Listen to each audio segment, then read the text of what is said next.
Yellow caution tape. It means slow down. Be aware. Proceed with caution.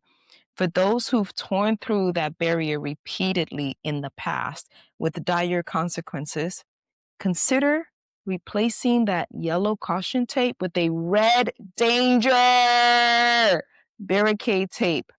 This video is all about the cons, short for the consequences of using credit. You are using credit, you're using credit cards, and you don't intend to stop. Does that sound familiar?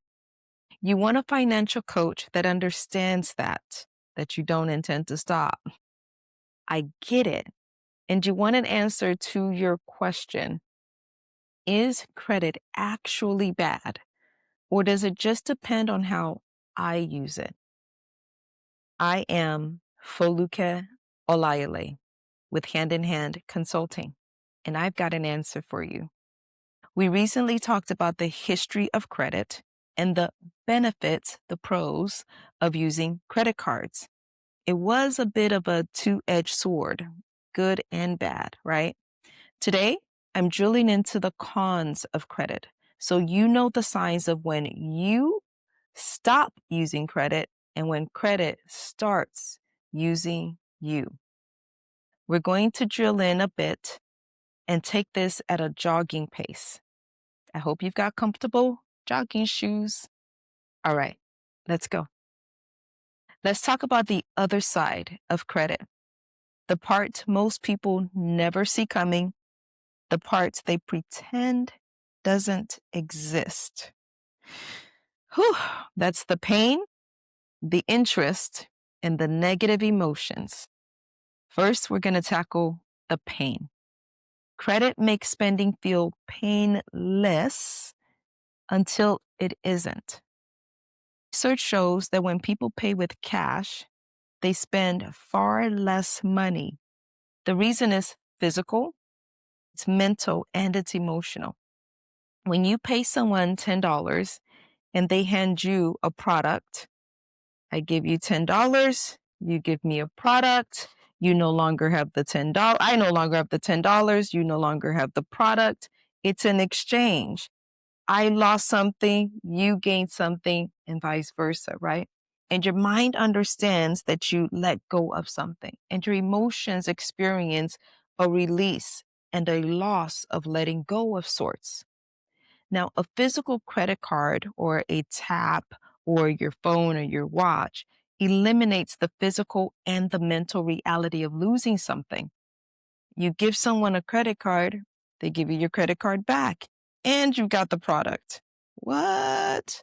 You tapped your phone, you didn't give them anything, and you get the product. You're left feeling deceived. You swipe or tap today and delay the physical transaction of payment till a bill is due. And you experience a delay in the mental load and a delay in the emotional connection and consequence till 30 days from now. 30 days from now, that's when you pay physically, mentally, and emotionally.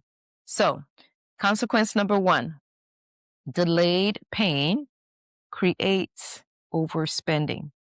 Debt doesn't feel like bondage at first, but the weight grows silently, and then it becomes so heavy, it's the main thing you think about. So imagine you are holding something that's actually rather light. It's not a big deal. What? I can hold this all day. It's like debt. I just swiped a credit card. No big deal. But the problem is, if you continue holding that for a day, 2 days, 30 days, you may think that you're not carrying anything around, but your mind is carrying the weight of this around. And so is your heart. And there's a conflict, a contradiction of sorts, right? What is really happening versus what you are telling yourself is happening. You don't want to see that you're carrying this load, this mental load, this calculation over and over again that's happening in your head. But imagine after some time, sometimes it's 30 days, For some people, that debt lasts a year or 10 years or 30 years, and it's heavy and heavy and heavier. And you don't even notice because sometimes you get so used to carrying weight around. We're talking about finance, not, weight gain and health right now. But sometimes you get so comfortable and used to carrying some weight around that you don't even notice until you pay off that debt and put down the weight. And then you're like, oh my gosh, what? I'm free. That's the freedom that I want for you. I want you to be so free of that debt, that burden, and admit that it is heavy. So let's go to the next one, the interest. 2, interest turns small decisions into big problems. The $200 purchase doesn't cost $200 when interest hits. Credit magnifies everything over time. And compound interest magnifies the consequences exponentially. If the interest is 20%, you could pay $21 on top of that 200 if you're paying $20 a month towards it, right? But let's say you decide you only pay $10 a month. The interest could be $45 over time. So the question to ponder is, would you have paid $245 for that item you paid $200 for at a bargain? You may think you're managing the debt by paying, more than the minimum. But consequence number 3 is going to sneak up on you either way. And that is consequence number 3, credit can become an emotional escape. Many people don't use credit for their needs and emergencies. They use it for stress relief, shopping therapy, comfort, comparison, or validation of their identity. That's when the bondage begins. You spend to feel something good. You delay the negative feelings, but then when the sadness and the bad feelings emerge in 30 days, they hit harder and last longer than you expected. And that leads you to, yep, you guessed it. It leads you to spend some more to get that good feeling back again. Again. Ugh. The emotional spending, consequence number 3, leads to a debt spiral.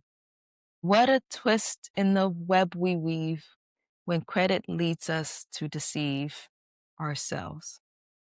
So, should you use credit at all? My answer is yes, no, and maybe so. Yes, only when you have a plan for peace. No, if you have a history of irresponsibility, a history of not paying on time, a history of owing more than your annual income on a credit card or credit cards, a history of robbing Peter to pay Paul, and then just tempting yourself. And it's a maybe if it's a true emergency and there are no other options and you have not had multiple instances of failing to keep your word to repay what you owe. When maybe using a credit card is an option, do it cautiously. Credit should never replace income.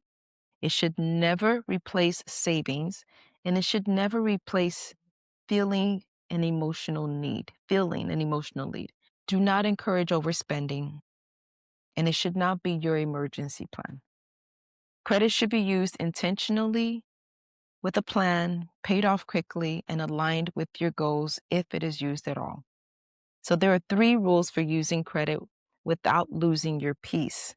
Rule number 1, never spend what you don't already have. If you don't have that amount in your bank account, savings account, don't put it on a credit card. Rule number 2, pay your balance in full. And rewards mean nothing if you're paying interest. Remember, you paying interest and fees is literally funding those with a high net worth and with already millions in wealth. Rule number 3, use credit with purpose, not pressure. Don't ever feel pressured. Credit should support your goals, not substitute for them. All right. If you're ready to be transparent about your spending, download my free money reset guide.